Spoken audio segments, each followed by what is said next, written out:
All right, welcome everybody. I'm Mimi Kirk. I'm with George Washington University's Institute for Middle East Studies, and welcome to the DC Arabic Teachers Council workshop on useful and practical assessment in the Arabic language classroom with Dr. Michael Raish. And I have just a couple of announcements before we begin. We're going to have another workshop on designing an online Arabic course in May. That'll be our last, I believe, online workshop of the academic year. So please keep a lookout for an announcement with the details. And after this workshop, I'll be sending a very brief survey to you. So please take a few minutes to fill it out. It's just 3 questions and we really appreciate it. So be on the lookout for that. So I'd like to introduce Dr. Raish, and then I'm going to let him have the floor.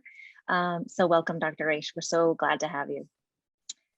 Dr. Raish received his PhD from Georgetown University's Department of Arabic and Islamic Studies in 2017. He's taught Arabic at several North American universities, and his research and publications center on educational assessment and language test design in the context of Arabic language instruction. And he currently lives in Philadelphia with his spouse, cats, and pepper plants. I love that. And he works as a lead design researcher at the Wikimedia Foundation. So welcome again, Dr. Raish, and you have the floor.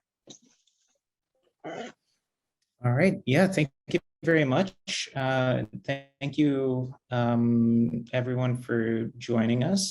I was really pleased when I got found out that I had the opportunity to present to this group. This is a topic that is very near and dear to my heart. Certainly spent many years thinking about it, and I'm excited to discuss with this group. Now, I know that we're a bit of a small group today, but more people will be watching on in the presentation or the workshop when I'm going to ask us to kind of engage in a discussion together and look at something. And get a PDF, that's fine. If not, we can just discuss it as a group. So it'll work out. I'm actually going to, I normally like to kind of get to know participants and get to know the people that we're talking to a little bit through some introductions, but I'm actually going to hold our introductions till a little later in the workshop when we are going to be looking at an artifact or an Arabic test together. So I'm just going to go ahead and share my screen and break out break out into the presentation essentially. So let's see, is my screen visible? Can you see the presentation? You can just give a nod or yes. All right, excellent. Great. So yeah, welcome everyone to the workshop, Useful and Practical Assessment in the Arabic Language Classroom. Today, oh, are we still presenting? Are we still sharing the screen? Hopefully, yes. Okay, good, thank you, sorry. Yeah, so today, what we're going to be doing, and got some feedback from the participants about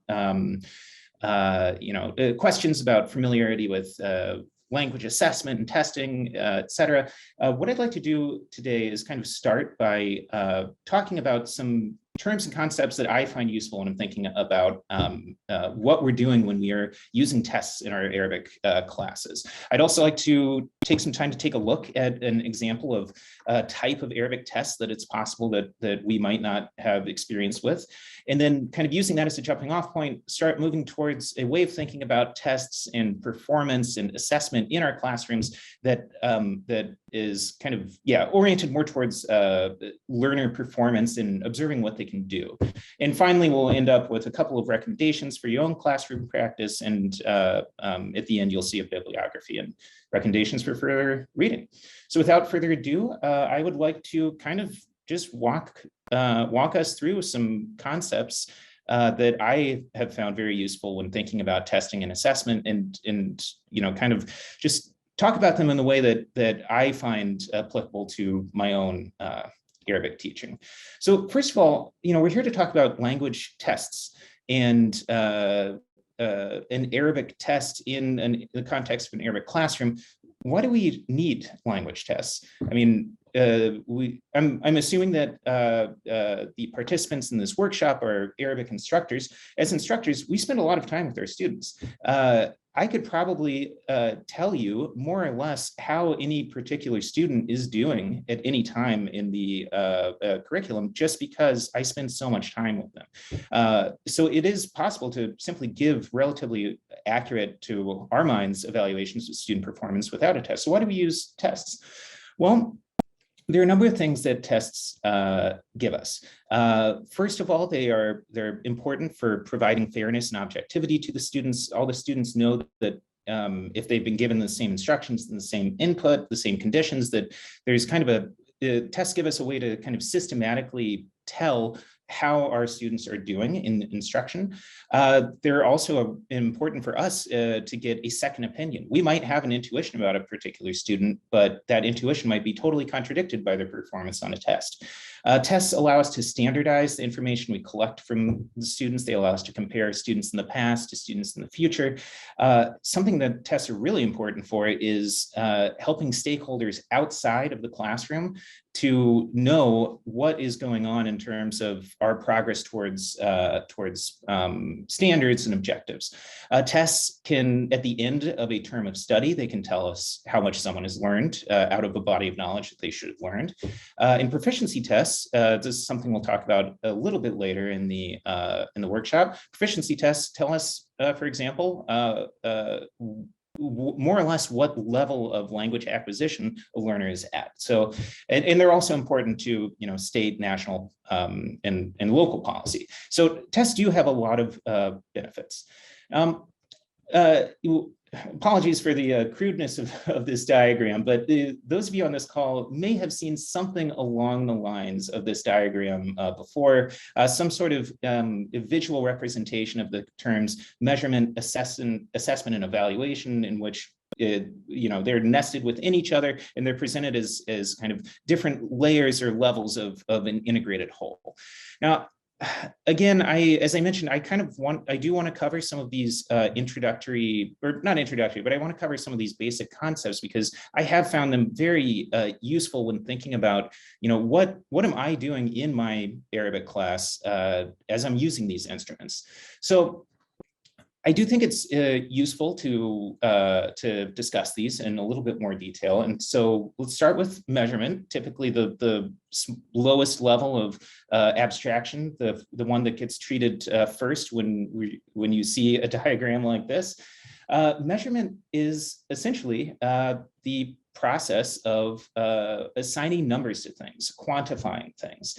Measurement relies on looking at an individual, identifying a characteristic of that individual. It could be a physical characteristic like height or weight, or typically what we're interested in, mental characteristics like aptitude, intelligence, motivation, fluency, proficiency. All of these things can be quantified. And by quantified, we mean we assign a number to them. Another important aspect of measurement is that measurement follows rules. It is something that is orderly, it's something that is standardized, and it's something that our process of assigning these numbers is the same for all of our students. And that kind of appeal to, let's say, quote unquote, scientific rigor, that is what makes something measurement. So for example, I can meet someone on the street, exchange greetings with them, and then provide you a rating of their speaking ability in English.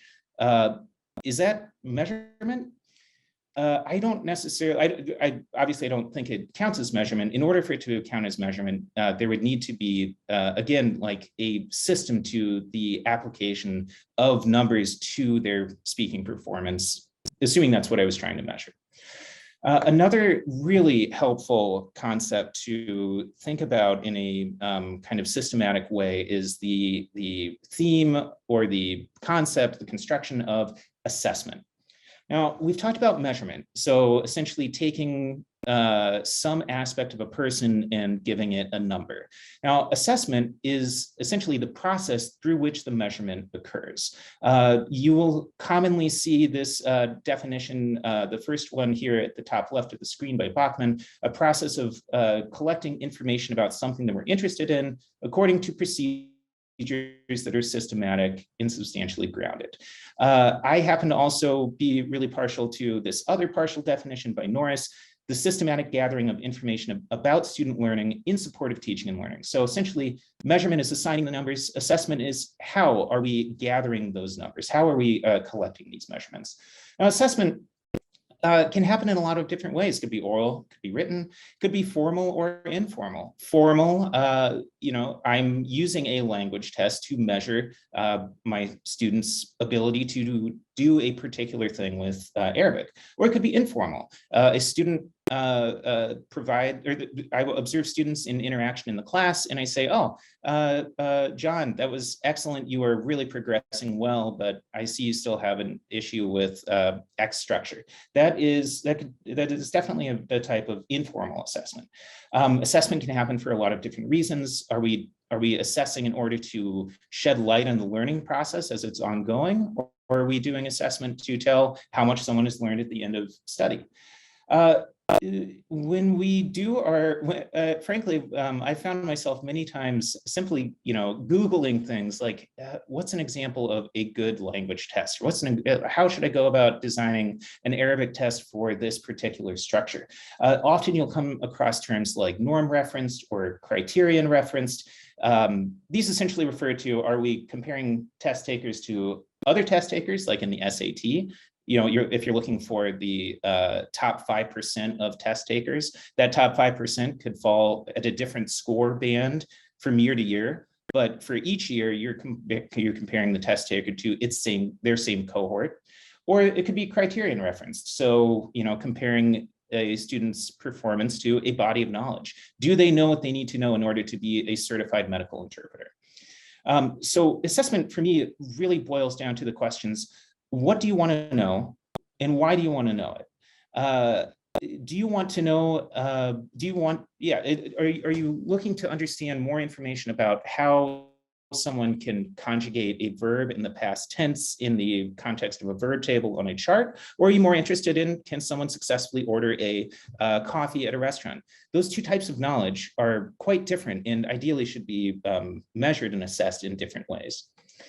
And finally, I'm going to just briefly touch on evaluation. So we've talked about measurement, the act of assigning numbers to people and aspects of people, assessment, the process of gathering those numbers and measurements, and evaluation is essentially the process of using the measurements that we gathered through, using measurements that we gathered through assessment. So evaluation can take a number of different forms. It can be formative. We do formative evaluation to tell us, how are our materials working? How are our learners progressing through this unit? Something to support the process of learning that is ongoing right now. Summative evaluation, you'll also hear mentioned frequently. That's essentially evaluation to determine how well did this period or curriculum of study work? Did the students learn at the end, or by the time they reached the end of the period of study, what they were supposed to have learned? Were the methods effective? Were the materials effective?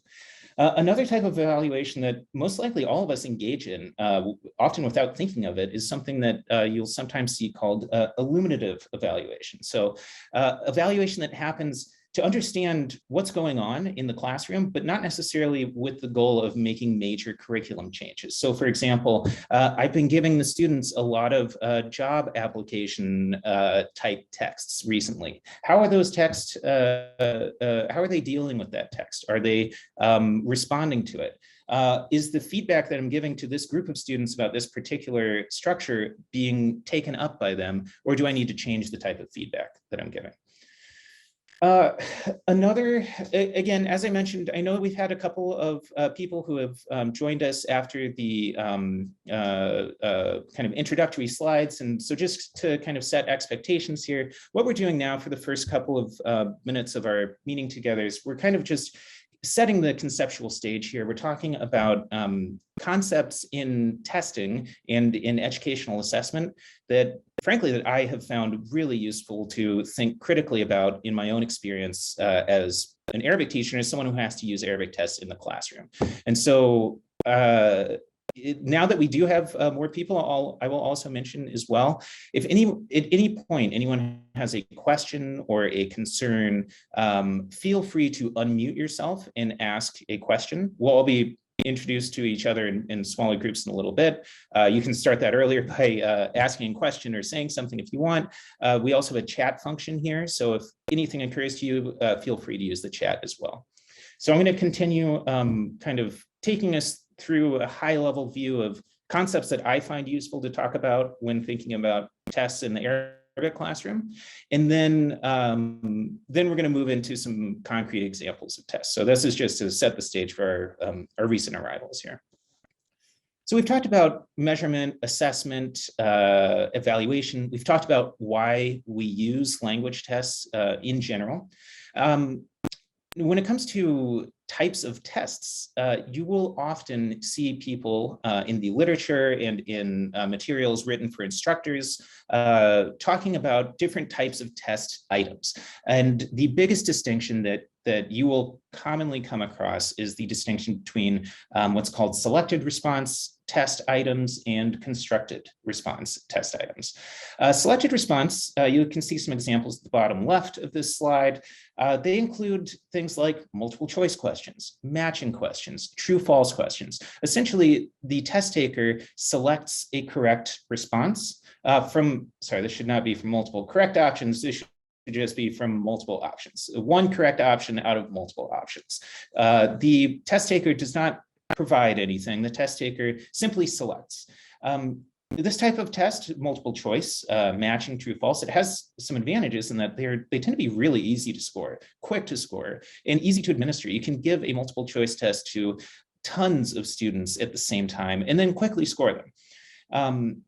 These types of items also have the advantage that you can test a wide range of knowledge. You can have the Arabic grammatical case system. You can have vocabulary. You can have human versus non-human plural. All of these can be combined and tested within the same test using a selected response type of item. So the types of knowledge that you can access with this are really wide. On the other hand, they tend to be quite difficult to design well. So, if you have a multiple choice question, ideally you have your question and then you have 4 answers. You want all of those 4 answers superficially to all appear to be correct, so that what you're really testing is actually someone's knowledge of the specific structure accessed by your multiple choice question. If only one of your items is correct and the other ones are obviously incorrect, you're kind of, at that point, you're testing something different. You're testing the test taker's ability to navigate a typical multiple choice test. You're not necessarily accessing their Arabic, declarative Arabic knowledge. Now, the other type of test item that you will hear people refer to frequently is constructed response. Constructed response items, again, examples towards the bottom here, these include things like fill in the blank items, essays, most proficiency tests, speaking tests, they kind of fall under this rubric. So it's a very wide range of item types, but basically it means that the students themselves provide the correct answer. They don't select it. Now, selected response only accesses receptive skills, reading and listening. It has nothing to say about speaking or writing ability. Constructed response could be productive, or it could be productive and receptive. So, write answers in response to these questions after watching a video or reading a text. So they offer a lot of ability to learn information about students' productive abilities, but they are harder to score and administer. It is much harder to get everyone in your class to do a speaking item than it is to have everyone in your class complete a multiple choice test. On the other hand, the advantage is that we get to productive skills, we get to something closer to authentic language use, what language use would look like if your students were in an Arabic using context. Again, there are major issues when it comes to designing and validating them. And if we have time, we can come back to some of these thought-provoking questions. We'll see at the bottom of the screen here. Now, the final concept I want to talk about simply because this concept is invoked so frequently in the teaching materials that we use, and it informs the way that our stakeholders, frankly, program administrators, parents, students, and other colleagues within our profession, the way that we think about language teaching.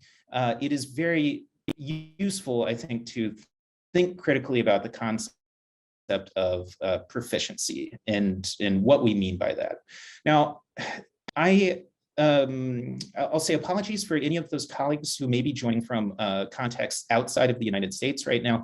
Most of what I'm talking about right now is kind of focused on the United States, the United States context.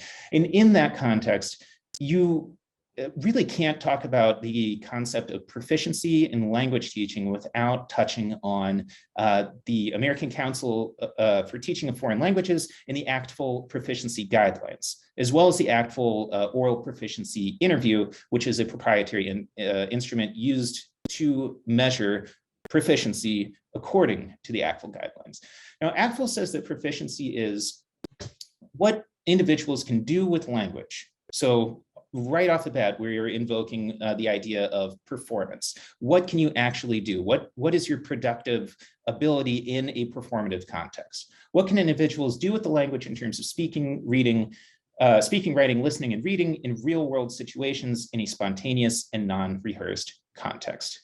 Okay, right off the bat, you can tell we're not talking about multiple choice test items here. We are talking about productive language use, and frankly, most commonly, people are when they talk about proficiency and the ACTFL guidelines in the United States, for the most part, it's most likely to find yourself talking about oral proficiency.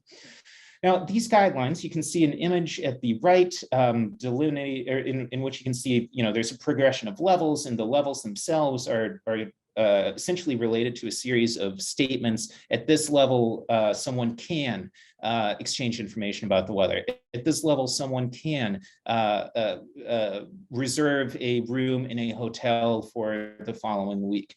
And those can-do statements are essentially what delineate the different levels here. Now, this framework has had an undeniably positive effect on our profession in the last 30 to 40 years. The guidelines were first elaborated, I think, in the late 70s or early 80s. Since that time, our field of teaching Arabic has undoubtedly been changed for the better. We use materials now typically that have an emphasis on communication. We have performance-based standards often, and we find ourselves using materials that often incorporate tasks and assessment tasks that resemble real-life situations. There are a lot of different ways to think about proficiency as well, and the guidelines themselves have been kind of critiqued a little bit in the scholarship. I encourage any of you to check out the references that you'll see at the bottom of the screen here if you're interested to kind of complicate the ACTFL guidelines at all.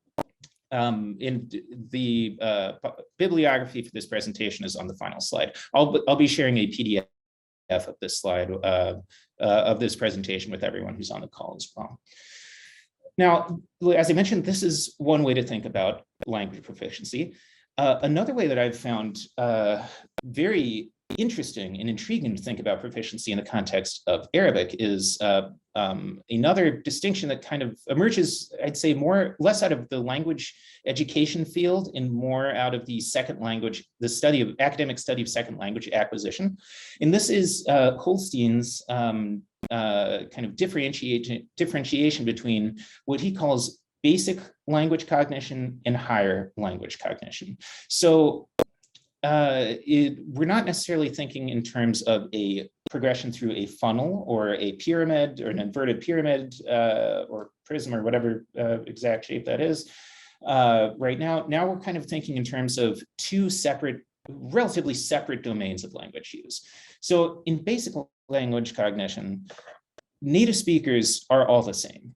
you can't really have a test of basic language cognition in which native speakers get different scores from each other. Everyone should be scoring at the top of the scale. What are we talking about when we refer to basic language cognition? Well, typically this is language use that happens orally.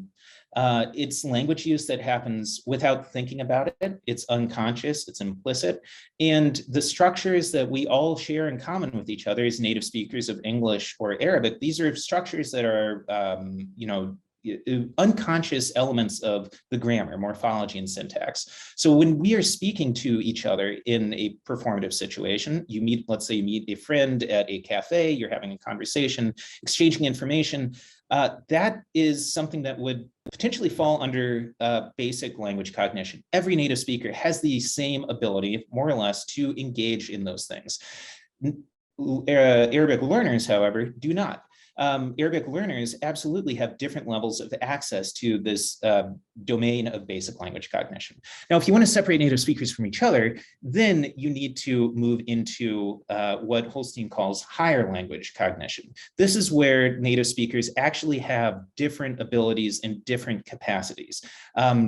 Now we're getting into the realm of literacy. If a native speaker has spent hours and days and weeks reading technical literature, for example, they will most likely have a higher ability, or a more sophisticated ability to function linguistically in the domain where those materials are used than a native speaker who has not done that amount of study. So the higher language cognition, it involves literacy skills. It is something that's explicit and conscious.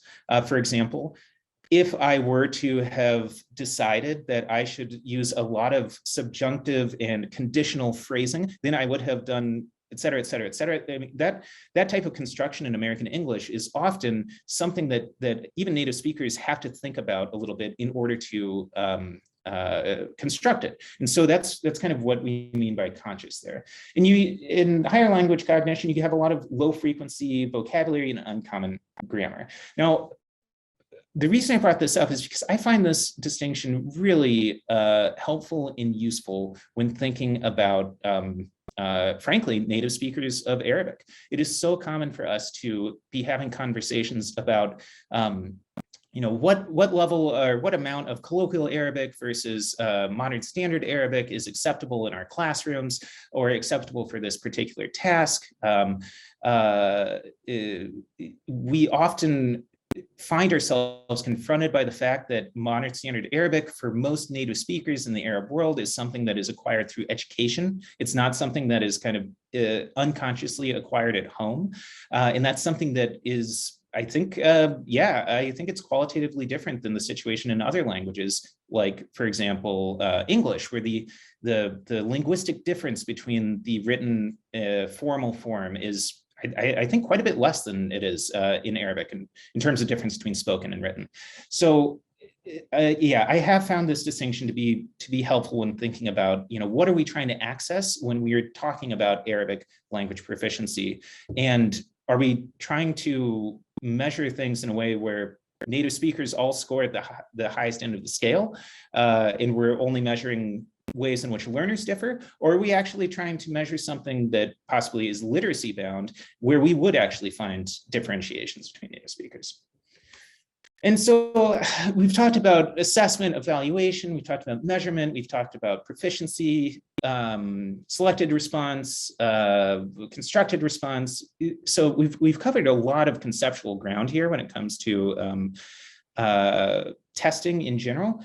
So this leads us to the question, is there a best test of Arabic?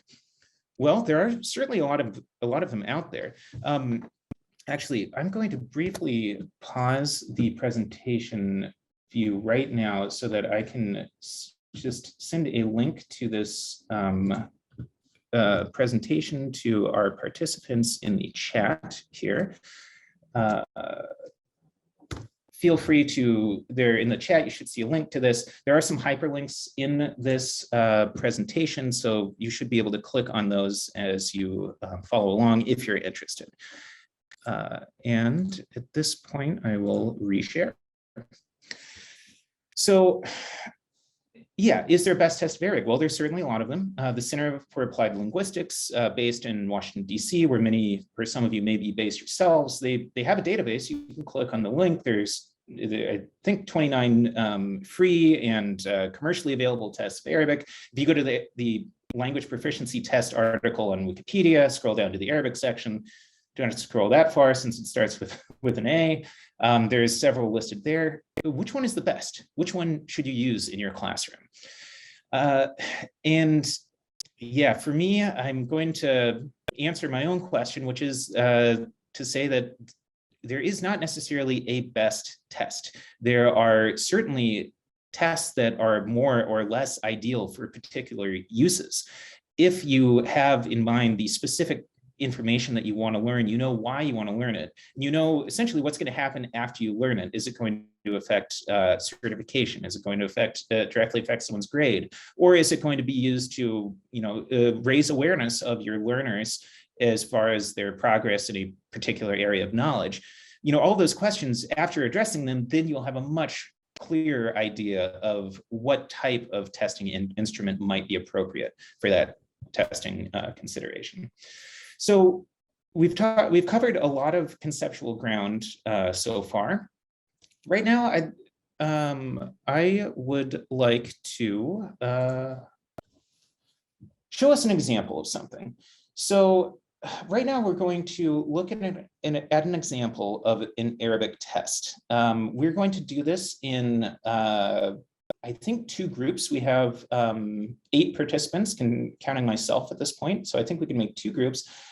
And we're going to look at an example of something called a C-test, which is a type of what is sometimes called a shortcut Arabic proficiency test. At least one we're going to look at is for Arabic.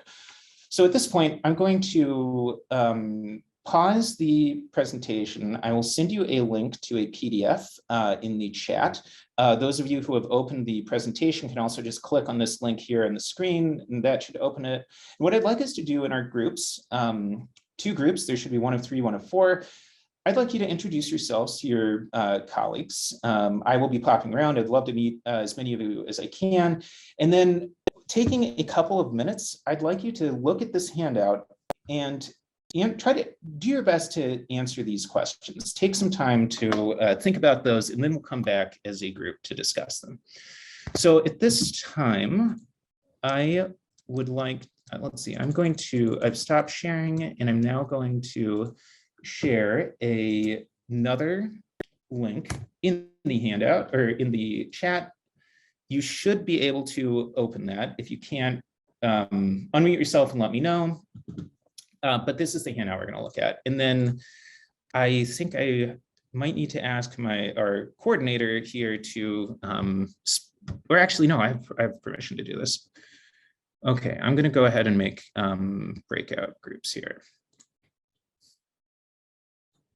All right, we are all back. Everyone hopefully had a chance to meet each other, and the groups I was in had a lot of really interesting conversations. We quickly moved, from looking at this, what's called a C-test, into just, talking about our classroom practice in general. That's been great.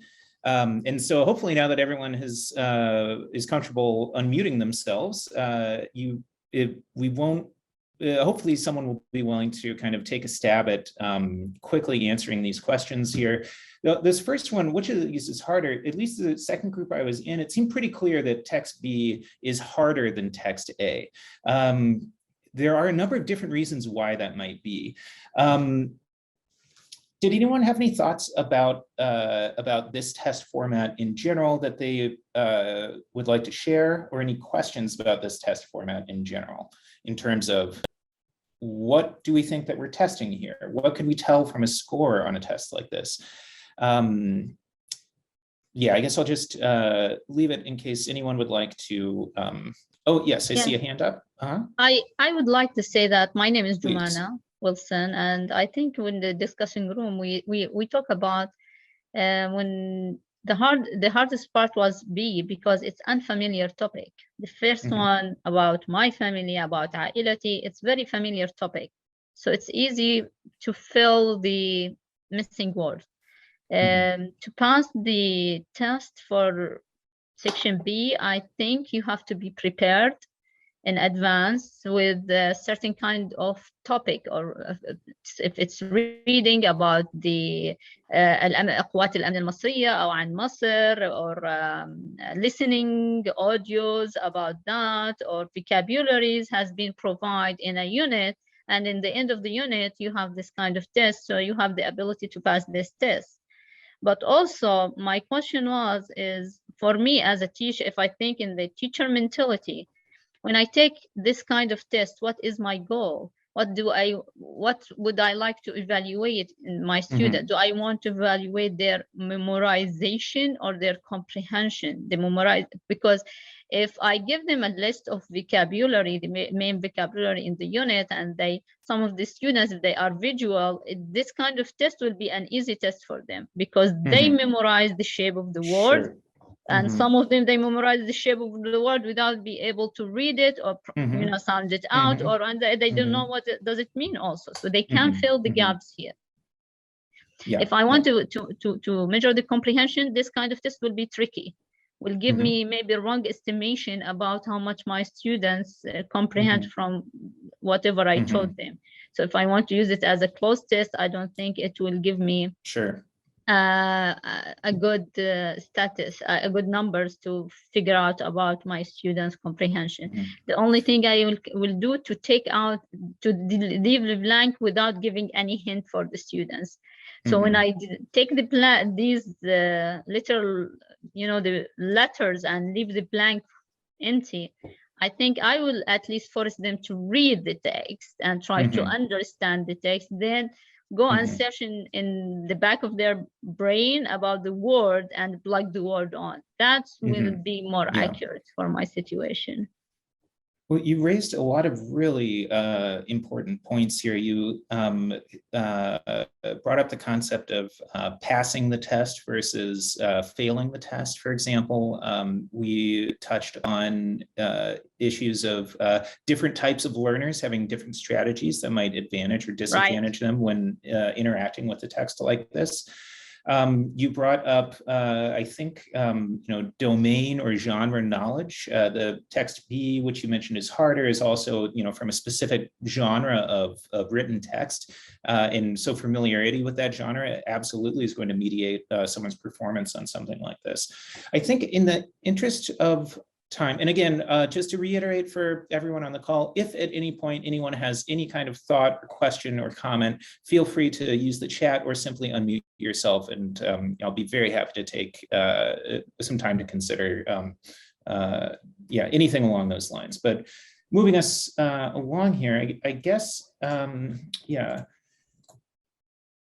So right now we're looking at text B. I was interested to hear thoughts about what is a test like this measuring? What does a score on something like this tell us? And we'll look at some principles of like C-test design, I think on the next slide or so, but I just want to kind of focus on a couple of these things. If someone was able to successfully restore this word here, qawet, okay, they have to know lexical knowledge. They have to know the word qawet. They have to know how to create plurals. They have to know the relationship between non-human plurals in gender.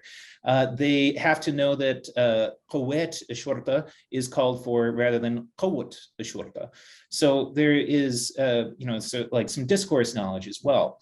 Down here in the second one, again, lexical knowledge. We have to know muadlaf. We have to know how humans are made plural. Muadlafin, muadlafun. You have to know possession of things that are possessed by a feminine entity. So not muadlafuha or not muadlafunaha, muadlafuha. You have to know case, syntax here, and the interaction between case and morphology, the interaction between case and a human plural. So we're saying muadlafiha, not muadlafinaha. So there are a lot of different types of knowledge that are required in order to successfully restore essentially what is a half deleted word in a test like this. Now, this is the source article of text B of the difficult one. You might be able to tell from the date how long ago it was that I was started out working on this type of stuff. But this is a news article. It's a quite short news article from BBC Arabic. I'm interested to know, like, you can answer if you care to, or we can just kind of speculate to ourselves, what level of instruction would this text be appropriate for? Now, in my own experience, which is mostly in university level Arabic instruction in the United States, I could see taking a stab at something like this with, second or third year students, especially if it's related to a unit that we're doing, especially if we're into reading the news, reading about current events, that kind of thing. It's relatively short. There's some important words and structures in there, but it doesn't, to me, look like an exceptionally difficult text for intermediate Arabic learners. However, the C test that was made out of it actually is quite difficult to successfully restore. So the main principles behind an instrument like this are there are some structural elements. So in terms of context, you leave the first and last sentences intact, provides a lot of context for learners. It really helps if your learners can understand those sentences, so they have some ability to work with this genre of text. This test format presents you with a lot of items. So 25 deletions per text. If you give 5 texts arrayed in varying difficulty, you'll have 125 total deletions, so a score out of 125. If native speakers typically are scoring in the 115 to 120 range, that's great. That means that you have a literacy-bound proficiency instrument in which native speakers are scoring at the highest end. You wouldn't want an instrument in which native speakers are not always scoring that high if the goal is to distribute learners into a distribution. The way that these things are deleted is you basically count the letters of a word, ignoring the definite article, and delete the second half of the letters. And by kind of randomly just targeting the second half of every other word, you are naturally going to randomly fall on a bunch of different types of knowledge: lexical, morphological, syntactical, semantic, discourse level stuff. At some point, you have to know that the sulatat qalat inna, not qalat anna, for example. There just a lot of types of knowledge or access to this. So why is a test like this used in certain situations? Well, again, much like a multiple choice test, it's easy to administer. You can give this test to a bunch of people at the same time.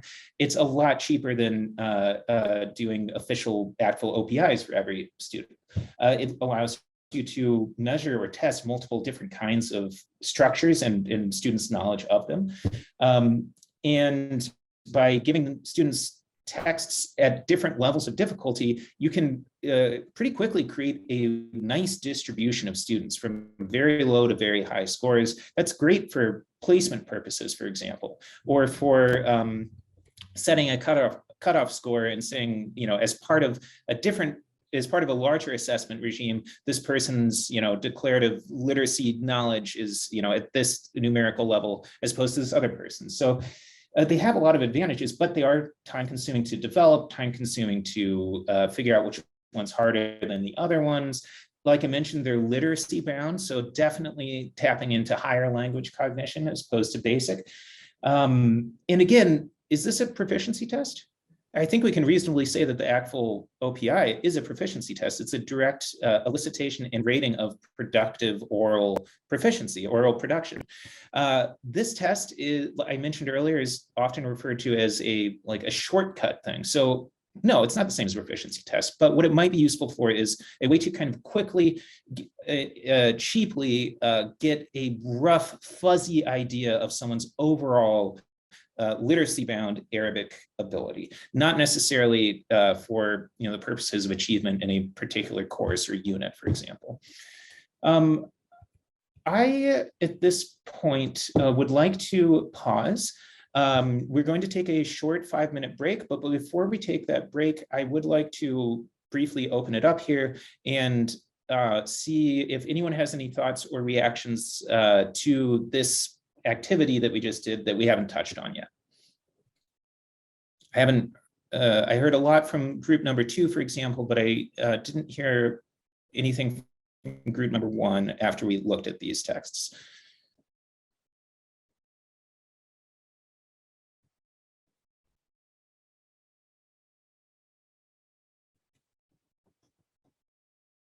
I should also point out as well that working remotely as I do, I am extremely comfortable with long, awkward silences on video calls.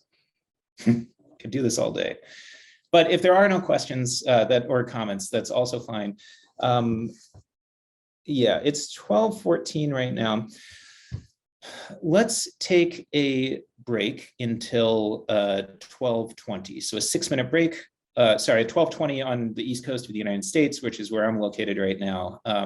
So let's take a 6-minute break. We'll come back at 20 after the hour. I'll stay here in case anyone wants to, in case anyone wants to chat or whatever.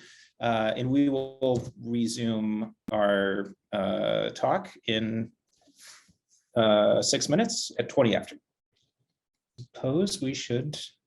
We're recording again, and we appear to be mostly back. So I'm just going to go ahead and take us through. So let me share my screen one more time. All right. Now, we have talked a lot about concepts so far. We discussed measurement, assessment, evaluation, proficiency, different ways of accessing someone's proficiency, however we define it. I'd like it to move us now towards thinking a little bit more about what we do day to day in the classroom.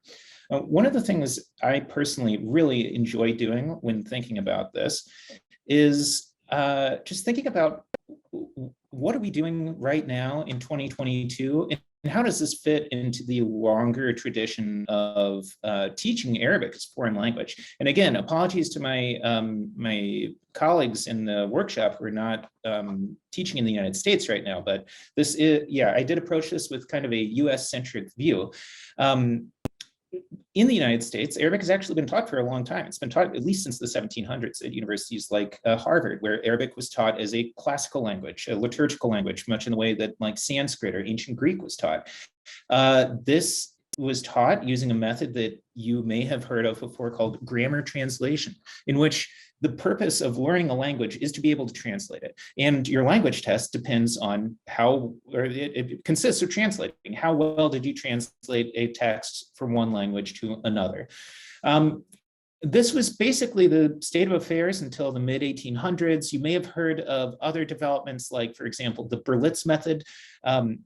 But essentially, people taught Arabic in the United States through translation and for the purpose of translation until the mid-20th century. The next big development you'll often hear people mention is the so-called army method, where during World War II, for example, the US government was confronted by a sudden need for interpreters and translators, people who could actually speak the language in like practical situations.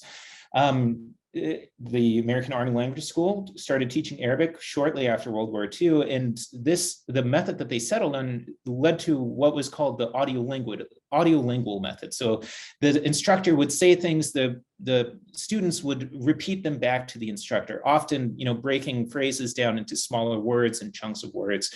I don't know if any of you have ever used the Pimsleur language learning like tapes or CDs or audio files that you can buy, but if you've been driving or something like that, for me, that's what I think of when I think of the audiolingual method. The teacher says some small chunks, often parts of words. I repeat them back, and then gradually together we work up to saying entire phrases and sentences. And that's kind of how oral production is approached in a method like that.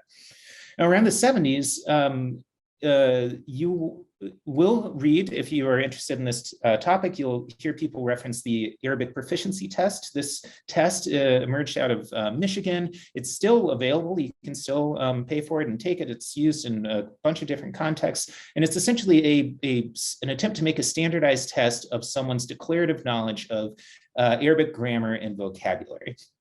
Really interesting early finding of the wide-scale adoption of this test is that, and this is something that'll be familiar to all of my colleagues, I assume, on this call who have taught Arabic, the number of years that someone has studied Arabic is actually not a good indicator of how good they are at Arabic. So years of study is not does not have a direct relationship with what someone can actually do with Arabic. That it seems intuitive to me based on my experience teaching in the United States, at least.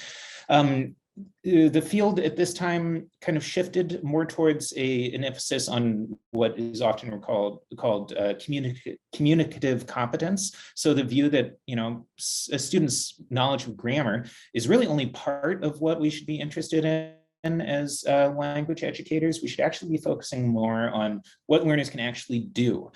And as part of this shift, we see the emergence of the ACTFL guidelines, proficiency guidelines, and the ACTFL OPI. And as I mentioned earlier, you know, this development of the field, in my opinion, has undoubtedly had a positive effect on the broader Arabic teaching field in the United States in general, as we focus more and more on oral production, on communication, and on, you know, authentic seeming situations.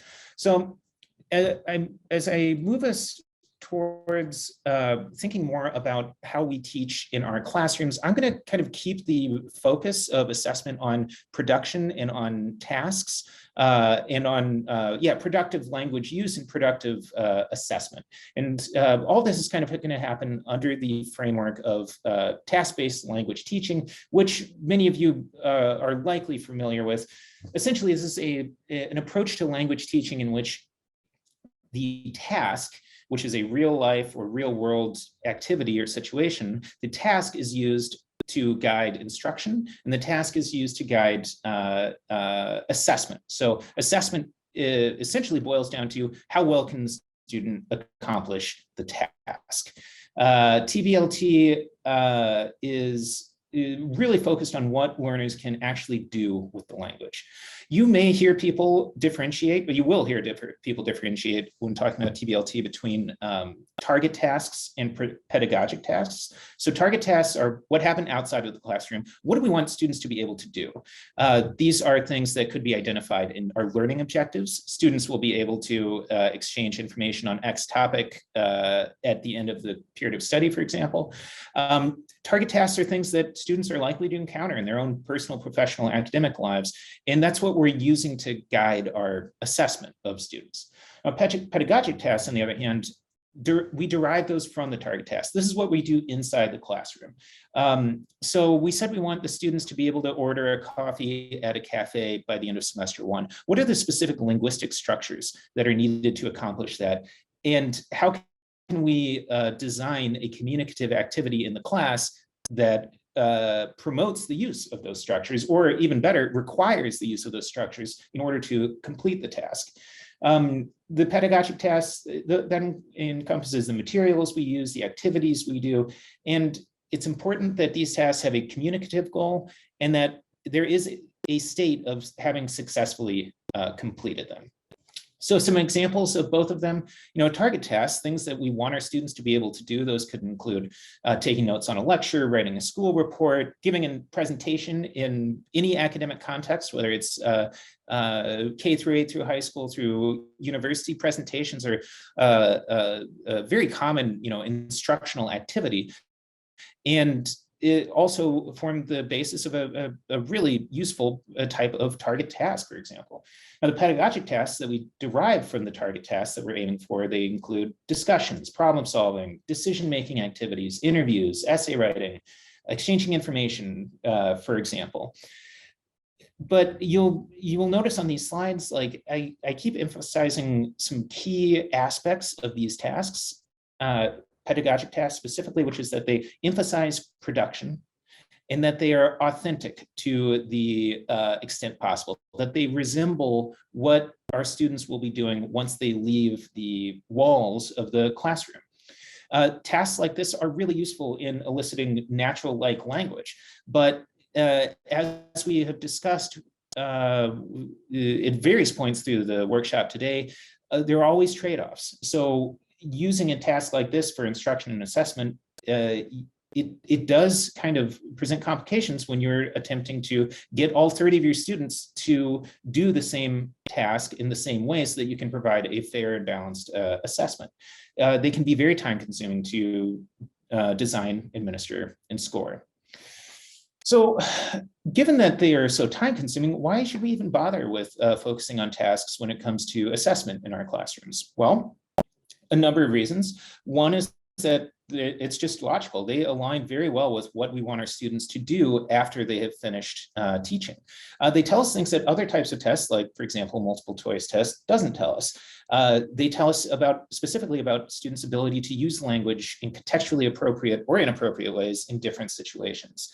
A task like these as well offer a lot of different opportunities for giving feedback in a lot of different ways on a lot of areas of language use, and frankly, for the perspective of stakeholders. So when you're making the case to your administrators or to parents or to students as well, that these are beneficial activities and foci or foci of assessment.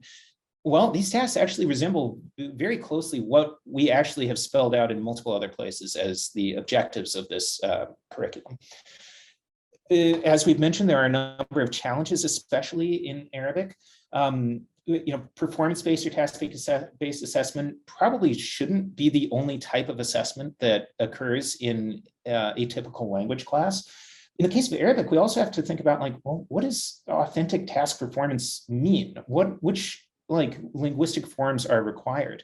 If we're, again, coming back to ordering a coffee at a cafe, should we be delineating between the required forms of MSA versus colloquial Arabic? How much of one or the other is preferred? How much grammatical accuracy does a learner need in this situation versus the academic presentation situation? And again, this all comes back to as well, how can we replicate this in the classroom? And a final one, and this came up in some of our breakout rooms as well, and something that I have consistently noticed is that, frankly, our colleagues who work with Spanish and English, who teach Spanish and English, they have access to so much more in the way of supporting resources for thinking about instruction and assessment in this way. The Arabic teachers often, I don't think this is an exaggeration. Arabic teachers often are in a situation where they're being asked to reinvent the wheel, essentially. We are often asked to use textbooks that are not aligned with the goals of our institutions, simply because oftentimes appropriate textbooks don't exist. We're often asked to reinvent the wheel, as I mentioned, essentially come up with a brand new way of assessing a particular type of knowledge every time that we sit down to plan out our lesson for the day. So that is a major problem. Our field really needs investment in thinking about these types of issues, in my opinion, so that we can support practitioners who want to implement these changes, but are often unsupportive. In the interest of time, I am going to cover a couple more slides, and then I'll open it up for a discussion.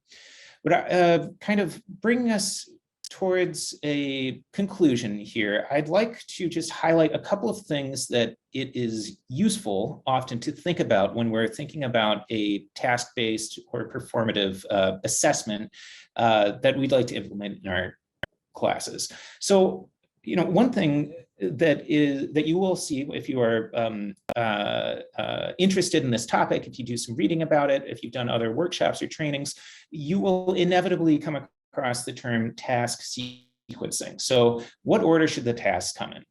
Well, in order to answer that question, there's actually a lot of things that we need to think about, and frankly, a lot of things that as Arabic teachers, we haven't really gotten a lot of support in doing. So for example, basic questions like, what is the typical developmental trajectory of an Arabic learner at your level of instruction?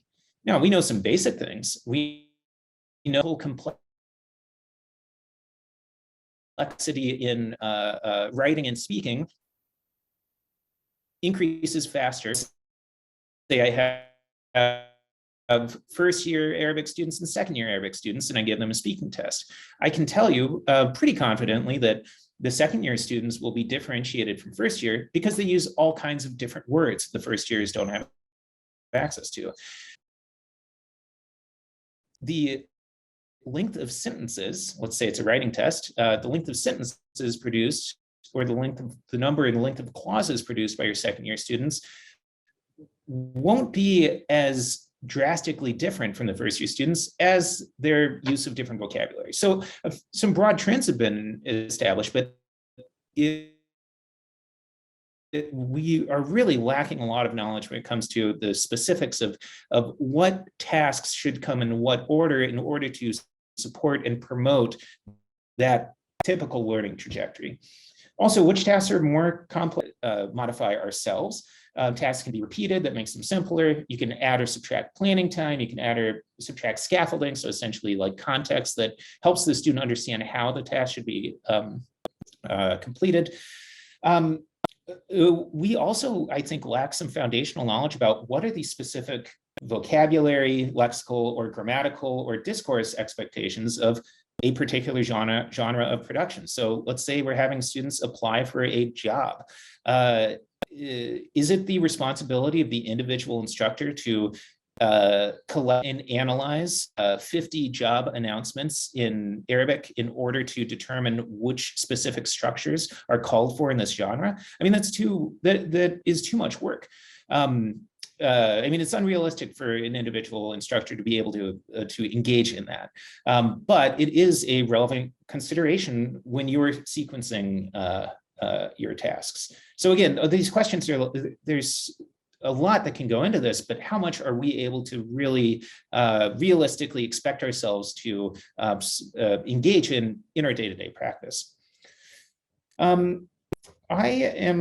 Let's see, yeah, we have some time. So I'm gonna continue this discussion a little bit on this slide and kind of sum up why I think task-based or performance-based assessment is a very helpful way to think about assessment in Arabic language classrooms specifically. Like I mentioned, performance-based assessment probably should not replace all other forms of assessment, multiple their benefits.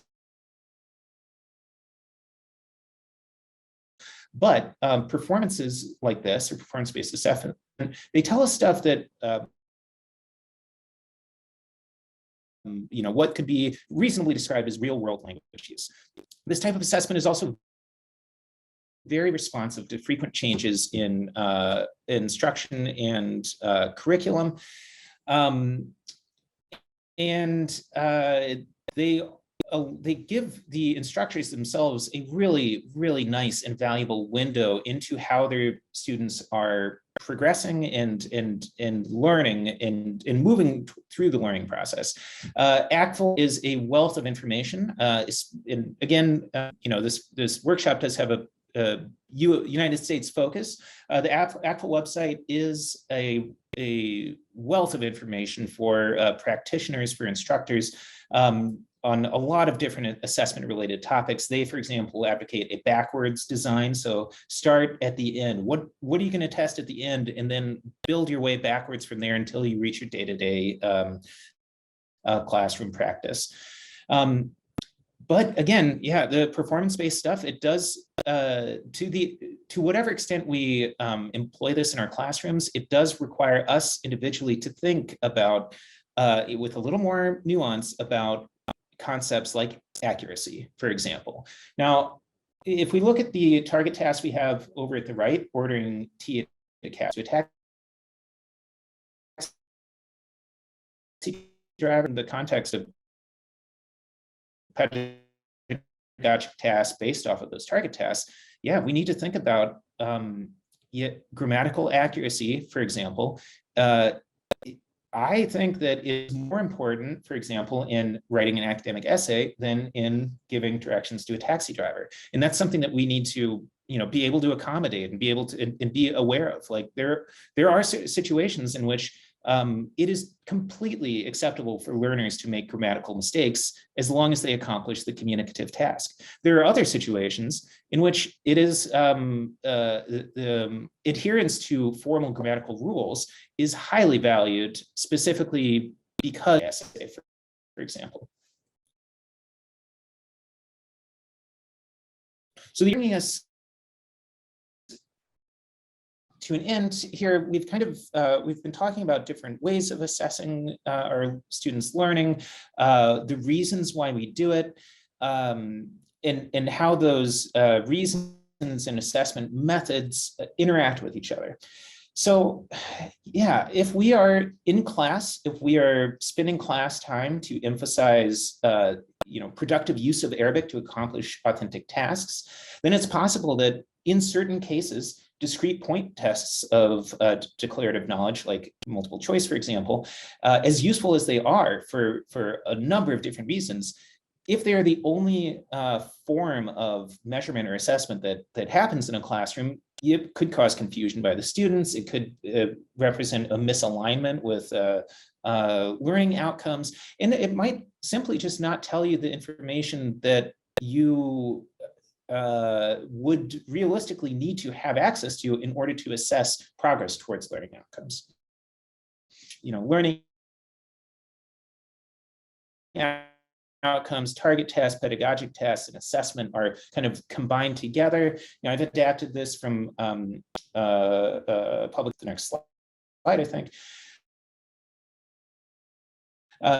Essentially, we'll start with a target task, which is applying for a job in an Arabic-speaking company. Phase one of this activity could be reading about employment.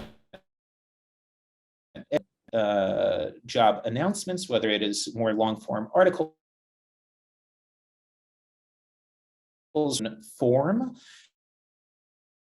I love the use of application forms in class. Assessment about their own ability to interact or talk about that topic. Self-assessments are great. And also for highlighting gaps, it's very useful for learners when their own gaps for them, raising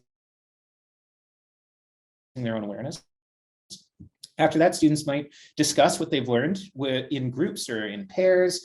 This feedback from other students, again, the feedback can focus on whatever aspect of that interaction is relevant to your feedback from peers is really also very important and useful and illuminating for learners at all stages of learning. And then finally, students might finish this by completing submitting a job application at higher levels, possibly writing an application letter, or a culturally or socially authentic application action that an Arabic speaker could be expected to engage in. And by kind of producing these highly structured written documents, teachers then have a lot of new avenues to, again, provide feedback and guidance to their students as they work towards successfully meeting the demands of this genre of production.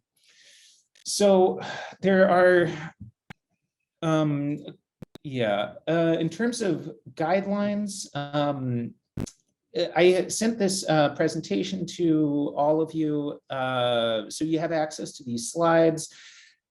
I am going to, I think, pause here and open it up for questions and comments, because I noticed that we had a lot of really interesting perspectives and sharing when we were in the breakout rooms. And I'd like to make sure that we have time in case there are questions. So I'm going to pause us here and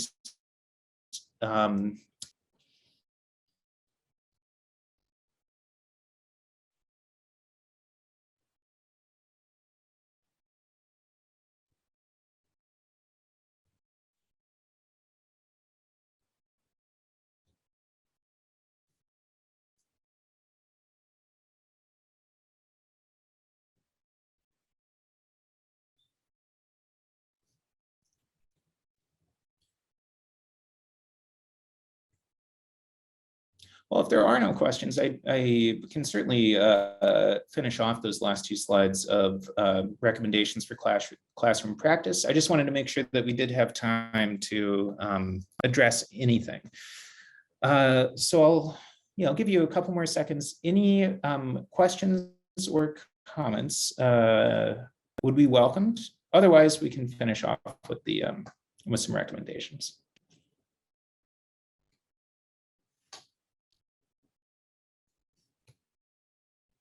All right. Well, typically that means that everything that I have said was perfectly internalized, and I explained everything perfectly. So that's a great form of feedback for myself. Thank you, everyone. All right. Well, I'm just going to quickly finish this off here, and then we can move on. So we looked at an example of an integrated performance assessment. Now, when you're thinking about designing tasks for the classroom, there are a couple of things that I like to think about that are just useful ways of conceptualizing what we're asking students to do and why we're asking them to do it. So we're working on making an interactional activity. Does one partner hold all the information and another none? Is the information split up? Does everyone have access to the same information? Who is required to interact with whom? Is one person requesting, one person supplying? Does information need to be exchanged, for example? And in terms of communication, we want our tasks to have a communicative goal, but what is the goal? Do participants have the same goal? Do they have different goals? And when is the task complete? When have these goals been accomplished? Ideally, you want your tasks to have a point at which you can say, yes, it has been accomplished. The task is done and it is complete. So for example, we have a map over at the right.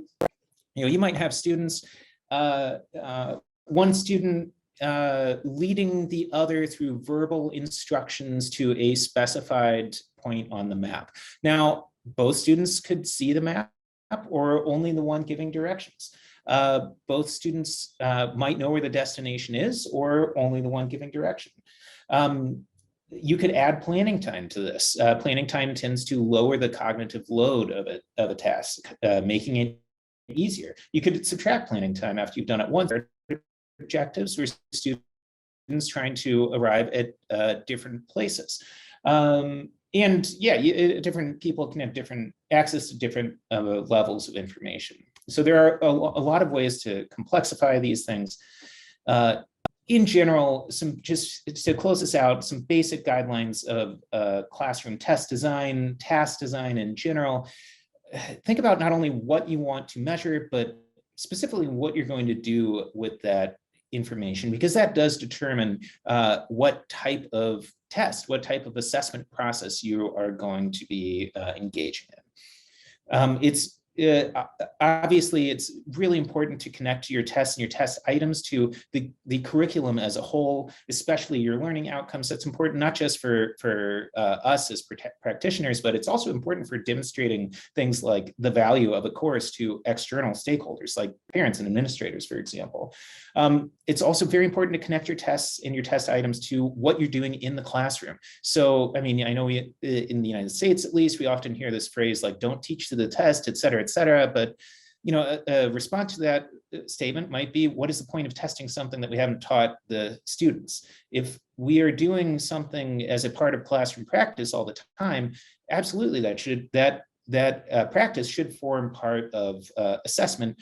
It helps, it bolsters the validity of the assessment itself, and it also bolsters the validity of the assessment from the perspective of the students. They know what to expect, they know why they're being tested in this way, and they are more likely to engage with a test in a way that they might not otherwise.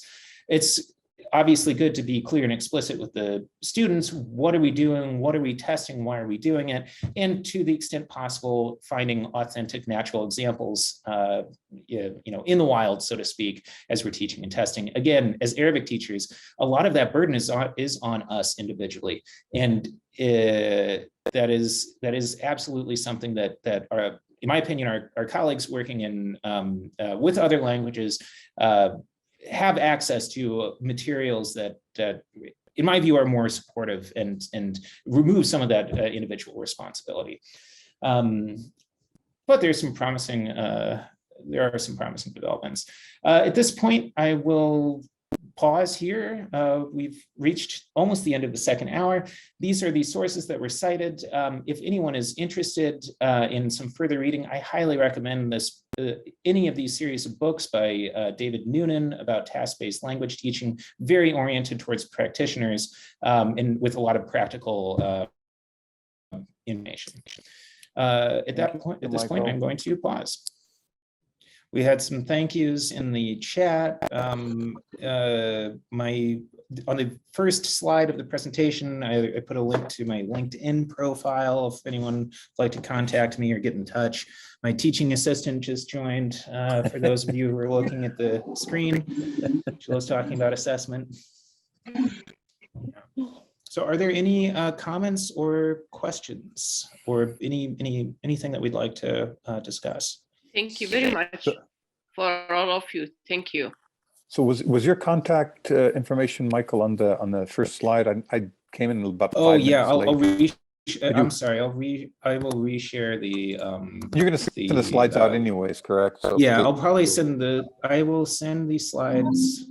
You'll get the slides as a PDF, okay, yes, but in the meantime, I can repaste the link to the presentation. Here, you should be able to access it. Excellent. Yeah.